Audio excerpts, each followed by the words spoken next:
huge congratulations on Delhi Crime Season 2. I mean, you completely outdo yourself in every content that I see you in, Tillotama. So talk me through your emotions. How are you feeling now that the Season 2 is out and you're getting the widespread acclaim and praise and everything? I feel very lucky, honestly, because for so long one has done work that one is happy and proud of, but it hasn't reached the audience because the distribution has been limited. But this kind of reach for your work to reach so many homes is massive, you know, and this kind of acceptance and you know, people who have watched the show, and it's massive. I just feel extremely fortunate. Well, honestly, you deserve every bit of it, Lotma. I mean, you know exactly how much I adore you and how much of a big fan I've been of yours for a very, very long time. But look, I mean, it's been 20 years into your career, and you know, like you said, I think it's only recently where people have just awoken to realizing what Tillotama Shome can really do. And you've always been a very good actor, but somehow, because of, like you said, the whole commercial traction aspect of it, sadly people were not awakened to your craft and stuff. So how does that actually make you feel on a more larger sort of perspective? Because we talked about Delhi crime, but what about on a larger perspective? How does it make you feel as an artist when suddenly you get that recognition which you've been working so hard for? Surely, You know, I really think that it's the rite of passage. You know, this is how it is for in any creative endeavor. There is no formula of, you know, finish school, do an MBA, and then you'll get this job. You know, it is it takes time to grow anything. For a sapling to grow into a young tree and a great tree, there's you can't take out time. yeah, You can't speed up the process of growth, and I don't think it's unfair that it's taken that long. I think it's fine. That's how it is, you know. And I started my career in a film which was shot on film. That was the first and last thing I did on film, you know. And it became a digital world after that. true. Actually, Filmmaking itself changed from going from, you know, the way you approached filmmaking, because when you had film stock, it was very expensive and you couldn't really waste it, right? So you had to work with a certain kind of discipline. And with digital, you could have much more coverage, you could do many more takes. So these things can change. I mean, you know, you have theatrical release was the only option, or film festival release, but now you have OTT platforms. So there are a lot of external factors that make an actor's work or an artist's work more viable or more accessible. But I think by and large, from a larger perspective, I think things just take time. Anything, if you want to do something and really get into it and grow with it, it takes time, you know. sure. So I don't at all regret or wish it was any different. And the time that I spent waiting for work created an enormous amount of responsibility when one did get. I've never taken a job I've got for granted because I don't know when the next one will come. So now when I'm in this position of, while I'm on a set, I know I have 2 other projects lined up after, I don't take it for granted. You know, it's a unique situation to be in that position. But I don't take it for granted at all, because I feel like this is just how it is right now. It might change again. So you have to make the most of the opportunities you have. And I really do believe that finding your own, developing your craft, no one's good or bad. Yeah, you have a phenomenal script, a phenomenal director, and they'll get a performance out of you that you've never thought yourself capable of, you know. So I don't think anything is so black and white. And and yeah, so I think it's all it's just how it is, you know. It is how it is. No, absolutely. But look, I mean, I think your performance in Delhi Crime, it gave me goosebumps. I was like, I can't believe I'm watching Ratna from SIR, like perform this such a dark role. I mean, it was very interesting the way you presented it. It was so natural. It really didn't even seem like you were acting in the show. So tell me, Tilotma, when it comes to playing a character which obviously comes from a dark space, which aspects did you tap into yourself as a person to bring out that sort of, the villain that you were portraying in the show? Of course, she was also a victim in certain places as well, because she was on the fringes of society. But what were some of that parts that you had to sort of delve into? Um, the same parts that one delves into when one plays Ratna. Like, for Ratna, I had to think of what she may be a maid, and and she has things to do in the house and work, but she has her dreams, right? Hmm. And no matter what her situation is, she's very dignified, you know, and her dream was to become a designer. So I had to just ask myself, what is Karishma's dream? Because Hmm. I'm not actually killing anybody. Hmm. Otherwise I would be in jail right now, not chatting with you. I have a fake hammer and a pillow and a mattress that I'm going at, Hmm. and so the crime itself is, the production design, the DOP's lighting, the Tanuj, the directors, brief, the world of Delhi Crime season 1, season 2. It's all already there. My work was to really ask myself that what does she want? Hmm. And I find many of the things that she wants are very similar to what I want. To be seen, to be heard, to be able to do what I love doing. But unlike her, when I don't get what I want, when I didn't get the films I wanted, the parts I wanted, I had a great family to, support Support me you. during that period. Hmm. And when I fell, when I lost, when I was defeated, uh, I had this mattress that padded that fall, you know, and she didn't.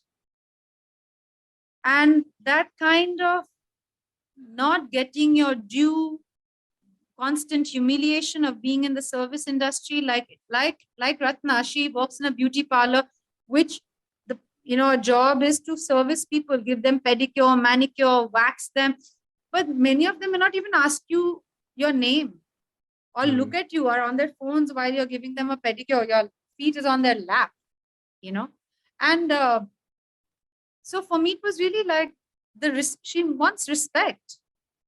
Yeah. Hmm. Don't you want that? Of Like course. when you walk into a room and there's somebody who you want their house every day, every week, and but now you're meeting outside in a hall and they walk past you. Why? Because you are just the girl in the parlor. I'm not going to talk to her. you know I now we face that in our work, where we may walk into a room and somebody doesn't acknowledge our presence, but I come back home to a great partner who will be like, forget about it, yeah, it's okay, and we can bounce back from our rejections, our failures.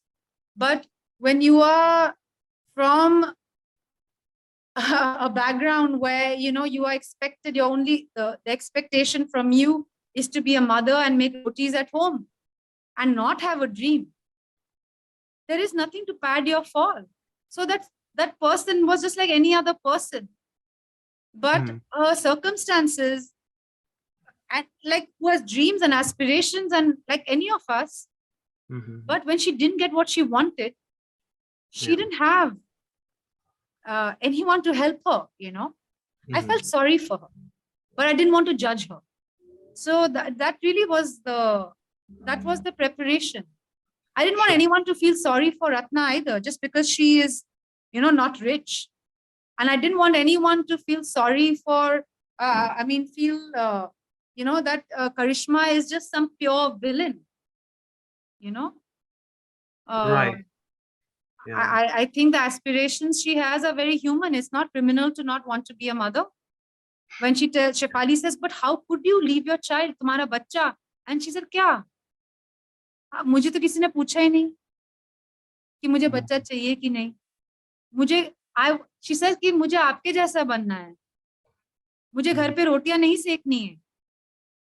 Shefali can be the police officer, the IPS officer, and solve crime at 24/7, be at office till so late, because she has a supportive husband back home who is going to support their daughter when she's going through a crisis, and not blame Shefali for being an absent mother. But Karishma is judged for being an absent mother. Yeah. So when that woman falls, she's going to break. She has no one padding her. And that breakage is what we call a criminal. She's not essentially bad. Yeah. उसके हालात, basically वो हालात और जो हालात से उसने जो जिस तरह से जूझा है वो गलत है, लेकिन वो इंसान गलत नहीं है, basically, right? And it's that middle ground you're sort of finding, I guess, right? And like as after working at Rikers Island, I just do realize that, I realized very quickly in that job that there is no good or bad. We are allowed to be good and out of prison because we have the kind of privilege that we do. We can afford to be good because we have a roof over our home, over our head, and we have food to eat. These are very academic discussions when you don't have basic dignity, or you are denied your basic right, to have a dream. And you're told that all you can do as a woman is have a child and run the house. And she didn't want that. I focused on that part. I focused on her dreams and desires, because what she does is wrong. There's no question or discussion about that. I don't think violence is the answer to anything, but I had to humanize her, not glorify her. True. As some sexy villain. How we have glorified crime, and in this fictional fantasy world of 007 and shooting people, and in one scene you kill 100 people, and it's also to wield a gun and glamorous. Yeah. But that wasn't the case here. It was gruesome. It was there's no pardoning the heinousness, the inhumanity of her action. But the inhumanity of killing someone's dream or reducing a woman only to her reproductive function of being a mother is, I think, is equally criminal. Oh, absolutely. I totally agree with you. It's not criminalized. So if you tell her, if a family tells someone in 2022 that no, you can't, you can't work, no, you have to have a child, they're not going to be jailed for it, but it's criminal. So we as a society have to evolve our idea of crime and what the punishment should be. I think it's criminal to not let someone do what they want to do if they're not harming anyone. Right. The problem is that Karishma reaches a point where the only way she can get what she wants, if she didn't kill those men, they would have killed her. It's not to justify. It's not to justify her actions at all. It's just to understand it. It's just to play her without judgment. Sure. I think that's one thing that Delhi Crime as a series as well. And I think when I interviewed Shefali also, we kind of came to that. But I think also the fact that, I believe you taught theater actually to murder convicts in America. I had read up something about that. So again, when you were playing, because I know you said that your concentration was mostly on the social aspect of Karishma, but was there some part of your observations that you made whilst your experience in the US, did that actually help you as well in kind of understanding the language and the sort of mindset of people who are in jail and who have got themselves into crime? It's this aspect that the line between being innocent and being guilty is a very thin one. And that our prisons and the crimes that are committed in our society reveals a lot about how our society has failed us. That's why they've happened. in the first place, and working at Rikers was an education that didn't just help me for Karishma, it helped me for anything I did after that. It was a sea change in perspective that people are not good and bad in themselves. We who have a lot of privilege and entitlement can think about it like that because we have the time to think. But if, so the experience for me at Rikers taught me how to really observe human behavior without judging. Yeah. And just trying to understand, just curious. I'm just curious. And that's what a drama therapist's job is. You already know what you did was wrong. You also know that you can't spend the rest of your life saying, I did this wrong because that person did that wrong to me. It's a chain reaction, right? So how do you break out of this cycle of violence? If you are going to be if you are marginalized and you take to a life of crime because you had no other option, when you do get out of prison, what stops you from doing it again if the situation is still the same? True. And I think when you ask yourself these questions, then, and